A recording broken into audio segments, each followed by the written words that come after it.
ప్రపంచ యోగా దినోత్సవం భారతావనికి దక్కిన గొప్ప గౌరవమని డిప్యూటీ సీఎం పవన్ కళ్యాణ్ అన్నారు. విశాఖలో ఏర్పాటు చేసిన యోగా కార్యక్రమంలో ఆయన మాట్లాడారు. మోడీ సమక్షంలో చంద్రబాబు కృషితో ప్రపంచ రికార్డు సాధించబోతున్నామని అన్నారు. ఈ ఏడాది 11వ అంతర్జాతీయ యోగా దినోత్సవం జూన్ 21 విశాఖపట్నంలో యోగా డే వైజాగ్ ఘనంగా మొదలైంది. పవన్ కళ్యాణ్ మాట్లాడుతూ యోగా విశిష్టతను ఋగ్వేదం చెబితే మోదీ గారు విశ్వవ్యాప్తంగా యోగాను ప్రోత్సహించారని పవన్ కళ్యాణ్ అన్నారు. ఇంటర్నేషనల్ యోగా డే భారతావనికి దక్కిన గొప్ప గౌరవంగా పేర్కొన్న పవన్ యోగాను అందించిన ఆది యోగి పతంజలికి నమస్కారాలు తెలియజేశారు.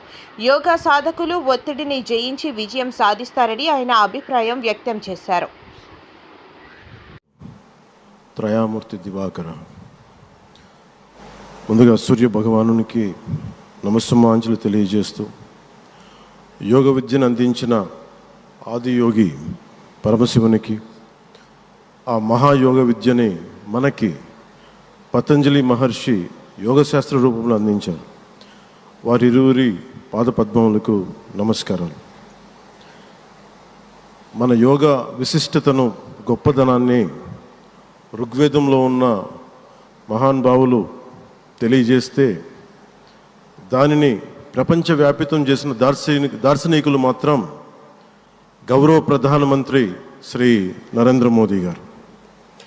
భారతీయ సనాతన ధర్మం తాలూకు విశిష్టతను యోగా ద్వారా విశ్వవ్యాపితం చేసిన ఘనత ఆయన సొంతం. యోగా సాధకులు ఎంతటి దృఢచిత్తాన్ని కలిగి ఉంటారు, ఒత్తిడి జయించి సంకల్ప సాధకులుగా ఎలా నిలబడతారన్న దానికి కూడా మన గౌరవ ప్రధాని శ్రీ మోదీజీ గారు నిలువెత్తు ఉదాహరణ. ప్రపంచ యోగా దినోత్సవం యావత్ భారతవానికి, భారతీయులకి దక్కిన గౌరవం. సరిగ్గా